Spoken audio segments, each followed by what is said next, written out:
안녕하십니까, 아영찬입니다. 자, 이번 강의는 판례를 한번 정리해 볼까 합니다. 판례를 정리하는 이유는 고득점을 획득하기 위한 겁니다. 우리가 기본서나 문제집을 이용해도 충분히 합격점을 받는 데는 이상은 없습니다. 다만 판례를 한번 정리함으로써 조금 이제 한 두세 문제를 더 획득한다면 안정적으로 합격점을 받는 데 도움이 되지 않나 하는 강의니까요. 공부하실 때 주의할 점은 우리가 이제 프린트를 내려 받아 보시면 아시겠지만 이 판례 강의는 판례 원문을 그대로 드립니다. 그래서 내용 보시면 아주 어려워요. 그렇기 때문에 이거를 뭐 딸 외우고 막 이런 식으로 공부하시면은 또 이것도 뭐예요? 공부하는 양이 너무 많이 늘어나기 때문에 부담스럽거든요. 그래서 공부하는 방법은요, 강의 들으시면서 프린트 출력하셔가지고 쭉 이런 내용이 있구나 해가지고 이해하시고 내용을 숙지하신 다음에 이것도 이제 언제 좀 한 번 더 보시는 게 좋으냐면 시험 보기 전주기죠. 시험 보기 한 4, 5일 전에 한번 다시 한번 강의 들으시면서 내용을 숙지하시는 거, 이런 식으로 해가지고 2번 정도 반복하셔서 공부하시면 충분히 문제 맞추는데 도움이 되지 않을까 싶습니다.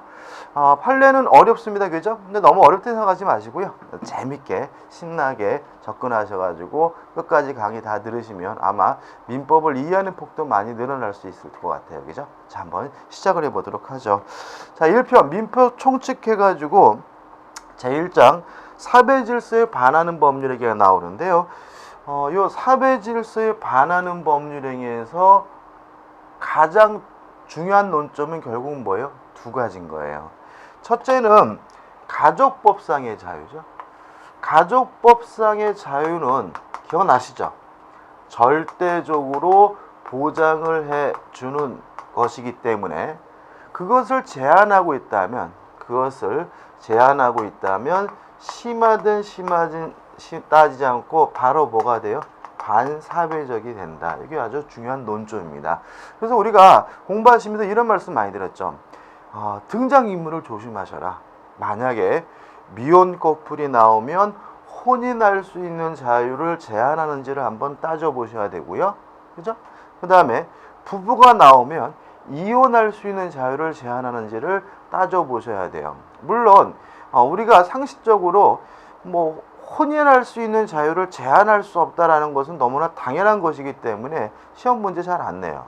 그럼 뭐가 많이 내요? 이혼할 수 있는 자유를 제한하는 게 그거 할 수 있는 거 아니냐, 이런 게 뭐죠? 상식이기 때문에 잘 내기 때문에 등장인물이 부부가 등장하면 이혼할 수 있는 자유를 제한하는지를 따져보셔야 되고요. 이혼할 수 있는 자유를 제한한다면 심하든 심하지 않든 뭐가 되는 거죠? 반사회적이 되는 거죠. 그럼 첫 번째 판례 볼게요. 부정행위를 용서받는 대가로 손해를 배상한과 아울러 가정에 충실하겠다는 서약의 취지에서 처에게, 자, 그럼 뭐가요? 처가 등장했으니까 여러분들은 이제 부부구나. 그럼 뭘 생각해 봐야 돼요? 이혼할 수 있는 자유를 제한하고 있는지를 따져봐야 되겠죠. 그럼 보자고요. 부동산을 양도하되 부부관계가 유지되는 동안에는 처가 임의로 처분할 수 없다. 이런 제한을 붙였어요. 자, 이혼할 수 있는 자유를 제한해요, 안 해요? 한번 생각해 보세요. 자, 부부관계가 유지가 되는 동안 임의로 처분할 수 없다는 것은 결국 이혼하면 마음대로 팔아먹을 수 있다는 뜻이 되죠. 그렇죠, 그죠? 따라서 이것은 이혼할 수 있는 자유를 제한하고 있지 않아요. 따라서 뭐 하자는 거죠? 선량한 풍속 기타 사회질서 위반되는 것이라 볼 수 없다. 뭐가 아닌 거죠? 반사회적이지 않은 거죠. 이해되시죠? 그죠? 두 번째 판례. 부부관계의 종료를 해제 조건으로 하는 증여예요. 일단 조건이 반사회적이면 조건만 무효가 아니라 법률행위 전체가 다 무효다, 기억하시고요. 그 다음에 부부관계를 종료를 해제 조건으로 하는 게 반사회적이라는 거거든요. 이게 왜 반사회적일까요? 부부관계 종료하면 여러분들 뭐가 떠올라세요? 이혼. 해제 조건으로 한 증여는 뭐예요? 돌려주는 거잖아요. 반환. 그럼 이건 뭐예요? 이혼하면 돌려주기로 하는 약정인 거죠. 그렇지 않습니까? 예를 들어서 남편이 처한테 50억짜리 땅을 주면서 여보, 내가 당신한테 땅 주는데 이거 이혼하면 돌려줘야 돼. 이런 식으로 계약을 하면요, 밤마다 남편이 좁혀더라도 50억짜리 땅이 갖고 와서 이혼을 못해요. 따라서 이것은 무슨 자유를 제한하게 돼요? 이혼할 수 있는 자유를 제한하기 때문에 반사회적 법률행위로서 뭐인 거예요? 무효인 거예요. 지금 1번과 2번 판례는 공인중개사 시험에서 출제된 바가 있습니다. 자, 이 판례가 또 나올 수도 있어요. 또 나올 수도 있고 다른 판례가 나올 수도 있지만 요 가족법상의 자유는 출제될 가능성이 많고요. 특히 올 초에 대법원 2015년도도 올 초에 대법원 판례에서 뭐가 나왔었냐면 혼전 재산 계약이 반사회적이어서 무효다, 이게 한번 나왔어요. 판결이. 이게 혼전 재산 계약 어떤 계약이었냐면 이혼하면 재산 분할을 청구하지 못한다라고 계약을 한 거예요. 결혼하기 전에. 만약 우리가 나중에 이혼하면 재산 분할을 청구하지 못한다라고 계약했거든요. 그럼 결국은 뭘 못하게 돼요? 이혼을 못하죠. 저 인간 재산이 100억이야. 내가 이혼하면 한 50억은 받을 수 있어야 되는데 이혼하면 재산 분할을 청구하지 못한다는 약정 때문에 50억을 날리게 됐어요. 그럼 여러분 같으면 이혼하겠어요? 그런 것은 이혼할 수 있는 자유를 제한하는 것이기 때문에 뭐가 되는 거죠? 반사회적 법률행위로서 무효가 되는 거죠. 올 초에 이게 언론에 보도가 됐고요. YTN에서 보니까 막 이거 가지고 뭐 교수님들이 나와가지고 토론도 하고 그러더라고요. 그래서 이 부분은 출제될 가능성이 많으니까 꼭 기억해 두셔야 합니다. 그죠? 그 다음에 두 번째 쟁점은 뭐냐면 인간이면 당연히 하는 행위. 그죠? 인간이면 당연히 하는 행위, 다시 말하면 인간 본성의 발현이라면 서로 그것이 나쁜 짓이라 하더라도 반사회적이지 않다. 이 부분 두 번째 중요한 거죠. 왜냐 어차피 다음 중 반사회적인 것은 문제각이죠. 다음 중 반사회적이지 않은 것은 이렇게 나오는 거니까 결국은 반사회적이지 않은 게 어떻게 보면 더 중요할 수도 있어요. 그죠? 자, 첫 번째. 자, 비자금을 모으는 거, 불법 범죄 자금을 모으는 거, 이것은 당연히 뭐죠? 반사회적입니다. 근데 그것을 소극적으로 숨기는 거, 이것은 인간이면 당연히 하는 행동이기 때문에 뭐가 아닌 거예요? 반사회적이지 않은 것이죠. 또 소극적으로 뭐예요? 임치하는 거, 보관하는 거, 이것도 인간이면 당연히 하는 행동이기 때문에 뭐 하잖아요? 반사회적이지 않은 거죠. 가장 인간적인 분이 누구라고요? 전두환 전 대통령. 26만 원밖에 없는데 왜 나만 갖고 그래? 그게 정상이라는 거예요. 다시 말하면 수천억의 비자금, 범죄 자금을 마련했다 하더라도 인간이면 누구나 다 그것을 숨기려고 하고 은닉해 하려고 하는 것이고, 그것은 인간이면 당연히 하는 행동이기 때문에 뭐 하잖아요? 반사회적이지 않은 거죠. 그 다음 두 번째, 세금 회피도 그렇죠. 세금이 부과됐는데 그 세금이 와 행복해 나는 꼭 내야지, 이런 분들은 비정상인 거예요. 인간이면 당연히 세금을 안 내려고 하는 것이 너무나 어떻게 해요? 당연한 것이니까 세금 회피도 인간 본성의 발현이니까 뭐 하잖아요? 반사회적이지 않아요. 자, 세 번째 판례. 자, 주택 매매 계약을 했어요. 자, 우리가 1가구 1주택이고 주택이면 일정 기간 보유하게 되면 양도소득세가 면세가 되잖아요. 그래서 지금 보유기간이 3년 이상이 되감으로써 양도소득세를 부과받지 않게 할 목적으로, 다른 말로 하면 세금을 회피할 목적으로 어떤 계약을 한 거예요? 이전 등기는 3년 후에 넘겨받기로 특약을 했어요. 결국 이 특약도 뭘 안 내려고요? 세금을 안 내려고 하는 것이니까 뭐 하지 않습니까? 반사회적이지 않습니다. 따라서 무효가 아니라 뭐죠? 유효가 된다는 거 꼭 기억해 두시기 바랍니다. 그죠? 그 다음에 이제 또 세 번째 쟁점이 또 뭐냐 하면은, 이것도 이제 최근에 언론에 보도된 적이 있었어요. 자, 지금 5번 판례와 6번 판례 읽어보면은 차이점을 못 느끼실 거예요. 일단 5번 판례 보시면 사업 면허를 받아줄 것을 하고 뭐 교재 빚조로 교문을 급여했죠, 그죠? 그러면서 뭐 금원을 반환해주기로 약정했는데 이것은 뭐예요? 반사회적에서 무효하다 이렇게 나와 있고, 6번은 보시면 교제비 명목을 금원을 교부하고 그 해소식 교박이 되었던 계약을 해소시키고 이렇게 해가지고 요게 나와 있죠, 그죠? 뭐가 다른 거예요? 이 새로운이란 말이 다른 거예요. 새로운. 다시 말하면, 자, 요런 얘기입니다. 우리가 제일 재밌어하는 거. 갑이라는 분이 을이라는 여자를 만나서 사랑하게 됐어요. 그래서 뭐라 그러냐면, 자기야 내 첩 좀 내줄래? 라고 하면 이런 미친놈이 하고 반응이 나와야 되는데, 내 첩이 돼주면 강남에 있는 20억짜리 빌라를 줄게 라고 하면 어떻게 돼요? 미친놈 소리가 잘 안 나온다. 다만 요 계약은 반사회적이서 무효니까 을은 갑에 대해서 첩대줄 필요도 없고요, 갑도 을에게 이전 등기해 줄 필요가 없다.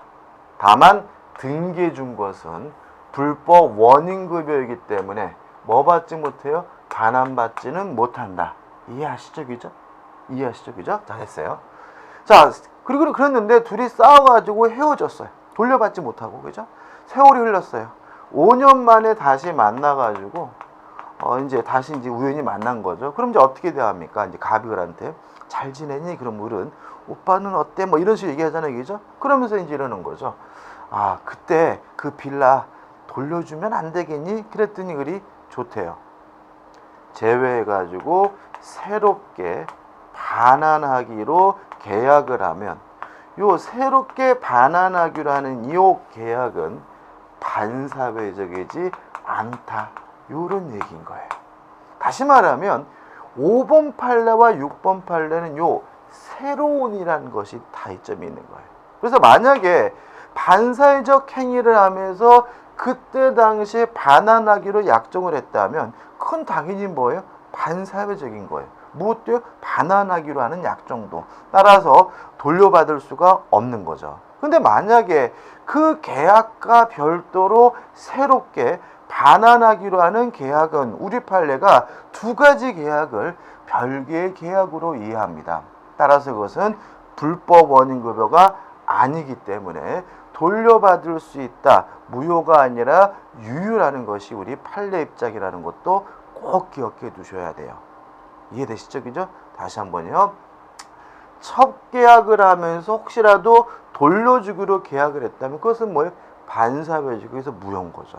다만 나중에 새롭게 돌려주기로 반환하는 기로 하는 계약은 반사회적이지 않고 무효가 아니라 뭐죠? 유효라는 거 꼭 기억해 두시기 바랍니다. 요 세 가지가 반사회적 법률행위의 중요한 뭐가 돼요? 쟁점이 되는 거죠. 자, 이제 두 번째 논점입니다. 2장 해가지고 이제 뭐가 나오죠? 불공정한 법률행위가 나옵니다.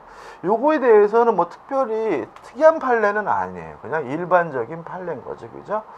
일단 불공정한 법률행위가 되려면 객관적 요건으로서 주는 것과 받는 것 간에 현저한 불균형이 존재하고, 주관적 요건으로서 피해자의 당사자의 궁박, 경설 또는 무경험을 이용해서 이루어져야 하는데, 첫 번째 논점, 모두 구비되어야 하는 것이 아니라 뭐죠? 하나만 있으면 된다. 그래서 우리 판례는 궁박 또는 경설 또는 무경험 이렇게 이해를 하고요. 그 다음에 궁박이 뭐냐? 급박한 공공을 말하는데 어떤 이유든지 간에 어렵기만 하면 뭐죠? 궁박이다. 따라서 경제적 원인에 기인할 수도 있고 정신적 또는 심리적 원인에 기인할 수도 있고요. 그 다음에 무경험이 뭐냐? 이게 최근에 가장 핫한데 경험의 부족을 말하는데, 이 경험의 부족은 일반적인 생활체험의 부족을 말한다. 특정 영역에서 경험 부족이 아니다. 작년 시험문제 답이 뭐였냐면 불공정한 법률에서 무경험이란 특정 거래 영역에서 요구되는 경험 부족이다. 그래가지고 뭐가요? X로 시험 문제가 나왔고요. 보통 불공정한 법률행위는 뭐죠? 요 무경험 가지고 X를 많이 만드니까 주의하시기 바라고요. 그 다음 마지막으로 이용하려는 뭐가요? 의사가 있어야 된다. 다시 말하면 궁박 또는 경솔 또는 무경험 셋 중에 하나가 있고요. 객관적으로 현저한 불균형이 있으면 바로 불공정한 법률행위가 되는 것이 아니라 궁박 또는 경솔 또는 무경험이라는 주관적 요건에 관한 이용 의사가 필요하다는 것까지 꼭 기억해 두시기 바라고요. 여기까지가 뭐죠? 불공정한 법률 요건이고 지문이 뭐죠? 한 두세 개 나오겠죠. 그죠? 그 다음에 이제 주의할 것이 뭐냐면 두 번째 판례인데 이게 2010년도 판례인데 2012 판례 번호가요. 조심할 것은 2010 달 때 이 2010은 소송을 제기한 시점이에요. 1심 처음 소송을 제기한 시점.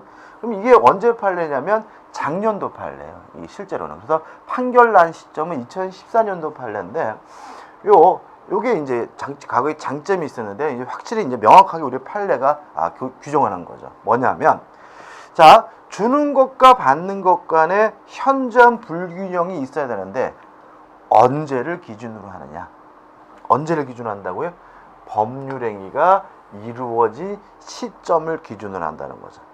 매매시를 기준으로 한다는 거죠. 그래서 만약에 올해 시험문제 나오면 여기서 답을 나올 가능성이 많고요. 어떻게 낼 가능성이 있냐면 이행기를 기준으로 한다. 그럼 뭐예요?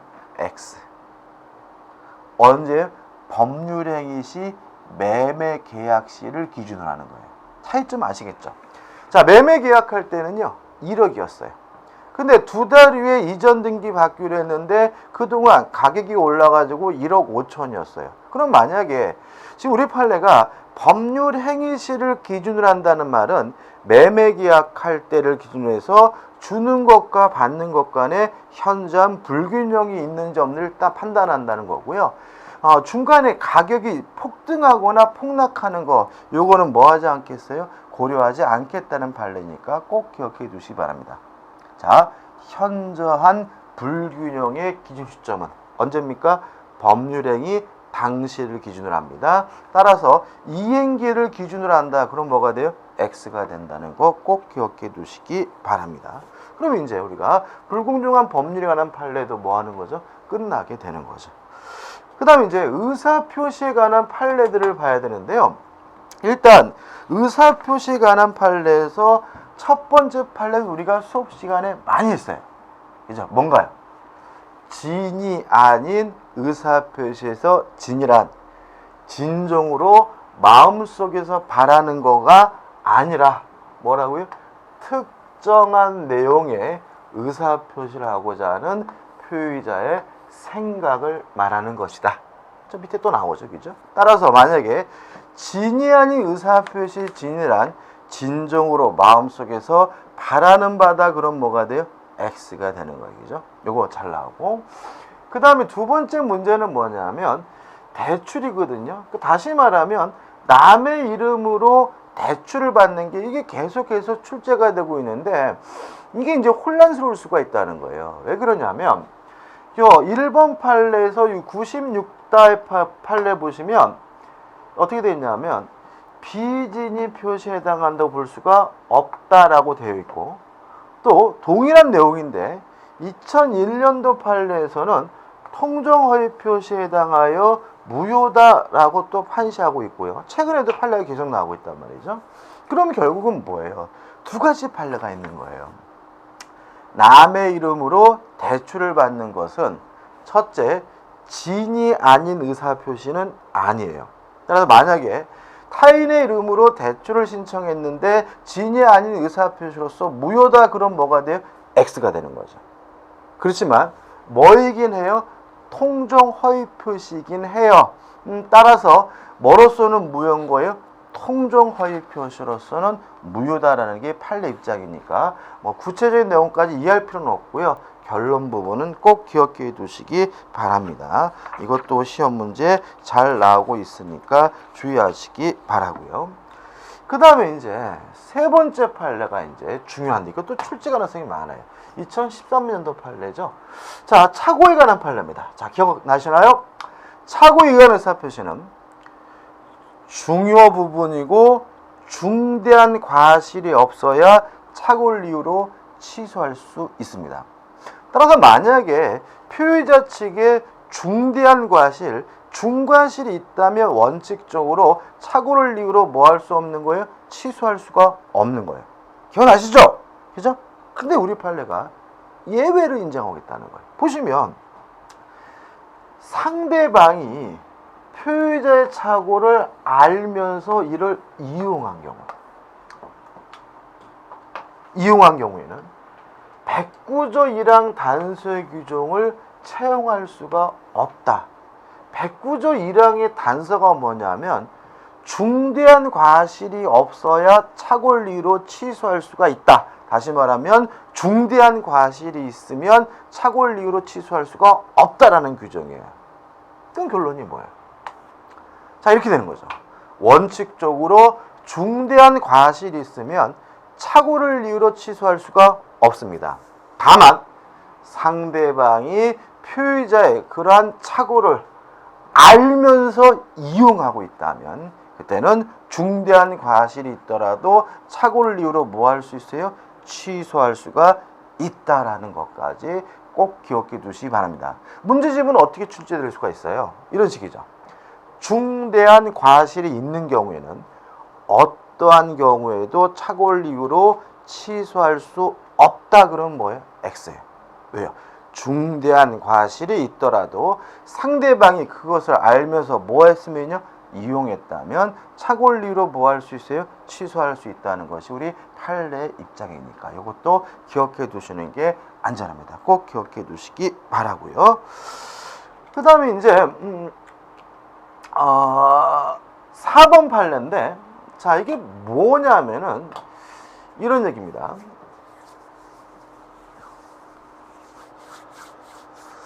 자, 사기를 당했으면 사기를 이유로 뭐 할 수 있어요? 취소할 수 있고요.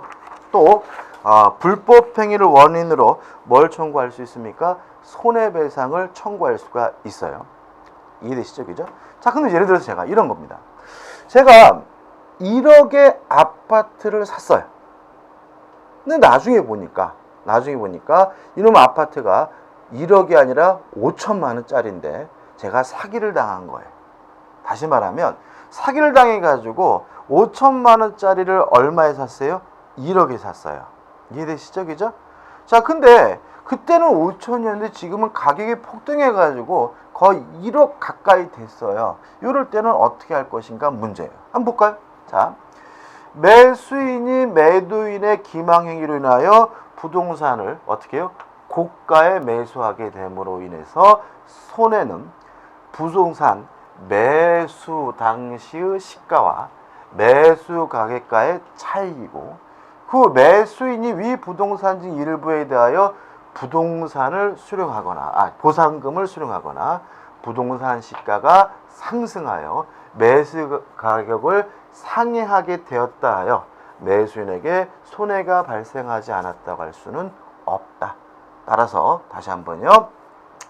5천만 원짜리를 사기를 당해가지고 1억에 샀으면 저의 손해는 얼마예요? 5천만 원인 거죠. 따라서 저는 5천만 원에 대해서 뭘 청구할 수 있어요? 손해배상을 청구할 수 있는데, 나중에 가격이 폭등해가지고 매수 당시 가격이 상회했다는 말은 뭐예요? 1억 정도 됐다는 얘기죠. 그렇다 그래서 손해가 발생한 것은 아니다. 손해가 발생하지 않은 것은 아니다. 이런 취지인 거예요.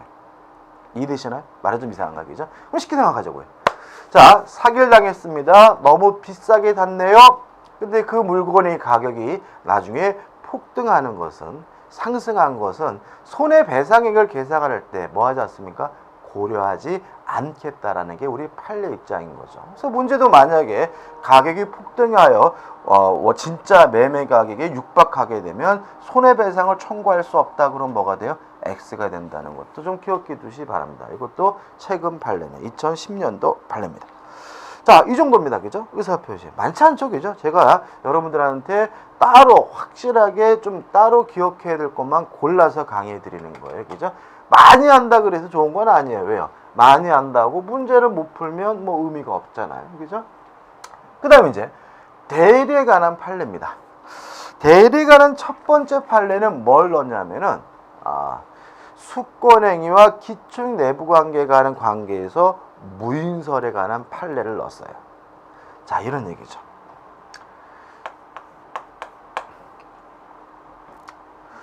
갑과 을이 만나가지고 도박을 했습니다. 그래서 갑이 을에게 도박빚을 부담하게 됐는데 갚을 돈이 없어요.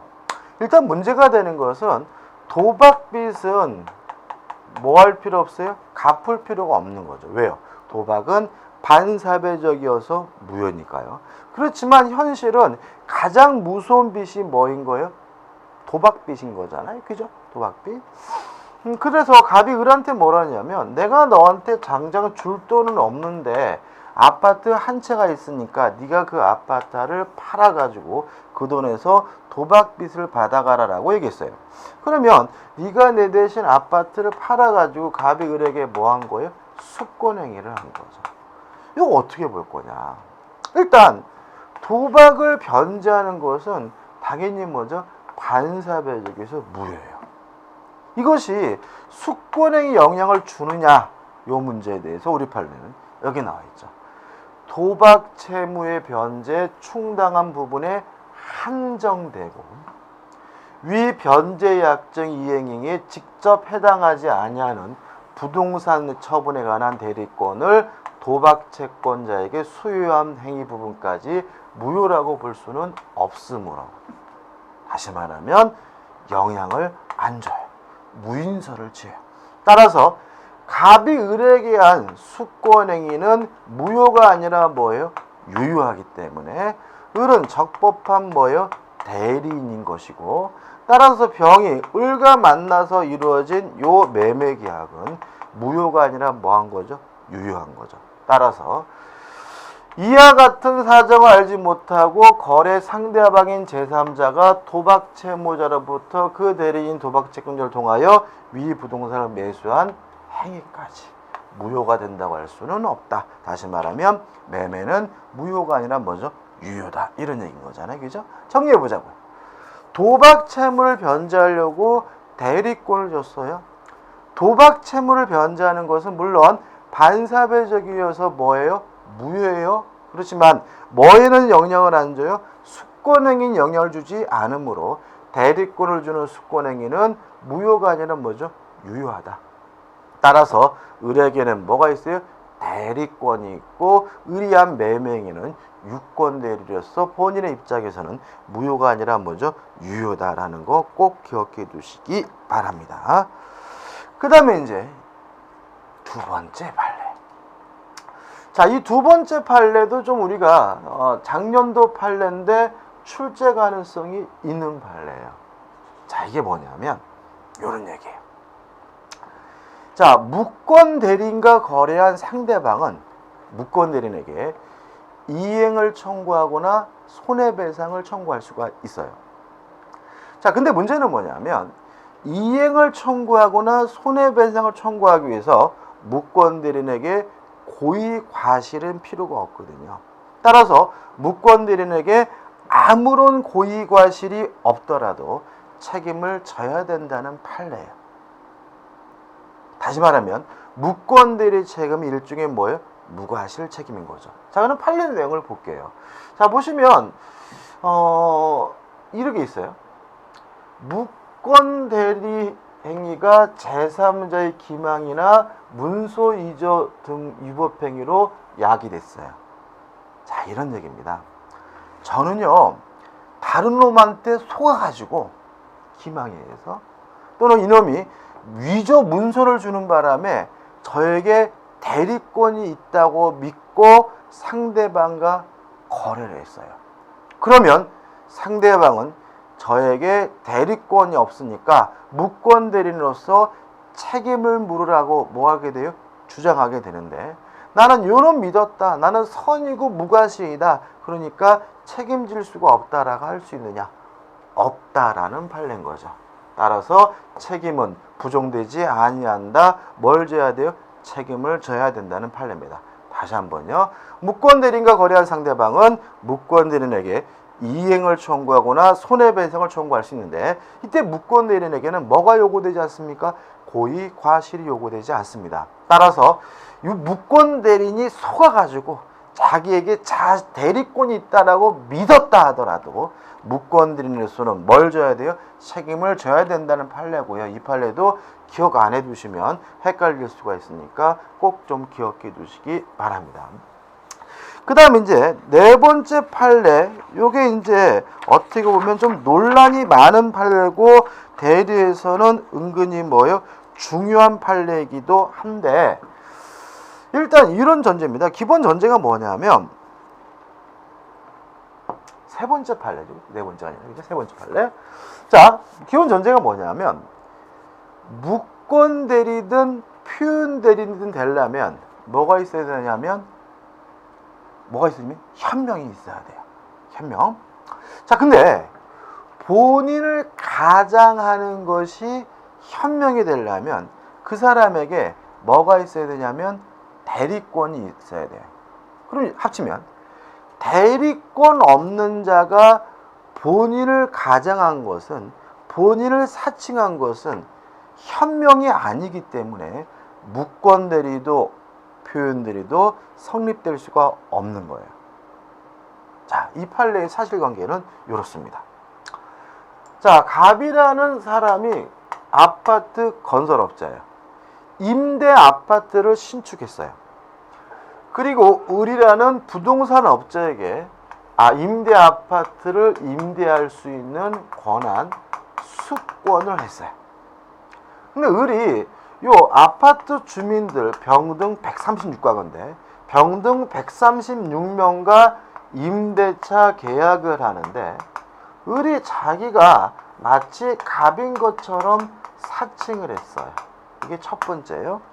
그러면 본인을 사칭하는 것이 현명이냐? 대리권이 있어야 되겠죠? 자, 근데 임대에 관한 뭐가 있었어요? 수권이 있었으니까 임대차에 대해서는 을에게 뭐가 있어요? 대리권이 있고 유효한 현명이니까 요 임대한 행위는 아무런 영향이 없고 본인에게 당연히 효과가 발생해요. 따라서 병등 주민들은 아무 문제 없이 이 아파트에서 잘 살았어요. 근데 문제는 뭐냐면, 임대 아파트 같은 경우에는 한 5년 정도 지나게 되면 분양으로 전환하는 경우가 많아요. 매매로. 그래서 요 갑을 사칭하고 있는 을과 새롭게 매매 계약을 했는데, 요 매매 계약은 어떻게 볼 것인가 문제인 거예요. 판례 볼게요. 민법 제126조에 표현되는 대리인이 본인을 위한다는 의사를 명시 혹은 묵시적으로 표시하거나 대리 의사를 가지고까지가 이게 뭐냐면 현명을 해야 된다는 거예요. 현명을 하고 권한 행위, 외의 행위를 하는 경우에 성립을 하고요. 사수를 써서 대리 행위를 표시하지 아니하고 단지 본인의 성명을 모형하여 자기가 마치 본인인 것처럼 기망하여 본인 명의로 직접 법률 행위를 한 경우에는 특별한 사정이 없는 한 법조 소정에 표현되는 성립할 수가 없어요. 왜냐하면 대리권 없는 사람이 본인을 사칭하는 것은 뭐가 아니에요? 현명이 아니고요. 현명을 아니면 뭐죠? 무권 대리도 표현 대리도 뭐 될 수 없어요? 성립할 수가 없는 거니까요. 자, 사건입니다. 자, 얘는 본인으로부터 아파트에 관한 임대 등 일체 관리 권한을 위임받아 본인으로부터를 가장하여 아파트를 임대한 바가 있는 대리인. 요 임대에 대해서 뭐가 있어요? 대리권이 있으니까 아무 문제가 없었는데, 다시 자신을 본인으로 가장하여 임차인에게 아파트를 매도하는 법률 행위를 한 경우예요. 자, 그럼 여기서는 현명이 없었기 때문에 일단 표현 대리가 성립되지는 않습니다. 왜요? 대리권 없는 사람이 본인을 사칭하는 건 뭐가 아니에요? 현명이 아니기 때문에 기억해 두시고요. 표현 대리가 아닙니다. 그러면 이 병등 주민들이 뭐 볼 수 있어요? 피해를 볼 수가 있기 때문에 표현 대리는 아니지만 권할 넘는 표현들의 법률을 뭐예요? 유추 적용하여 본인에 대하여 그 행위 효력을 미친다고 볼 수 있다라고 해서 본인에게 무엇을 인정합니까? 책임을 인정합니다. 난해한 얘기죠? 그럼 결론을 정리해 볼게요. 대리권 없는 사람이 본인을 사칭하는 것은 현명이 아니기 때문에 뭐가 성립될 수 없어요? 표현대리가 성립될 수는 없어요. 다만 표현대리에 관한 민법 규정이 유추 적용되기는 하기 때문에 본인에게 무엇은 발생해요? 책임은 발생하게 된다는 것까지 꼭 기억해 두시기 바랍니다. 이번 강의는 여기까지 하고요. 다음 강의 때 무효부터 들어가도록 하겠습니다. 감사합니다.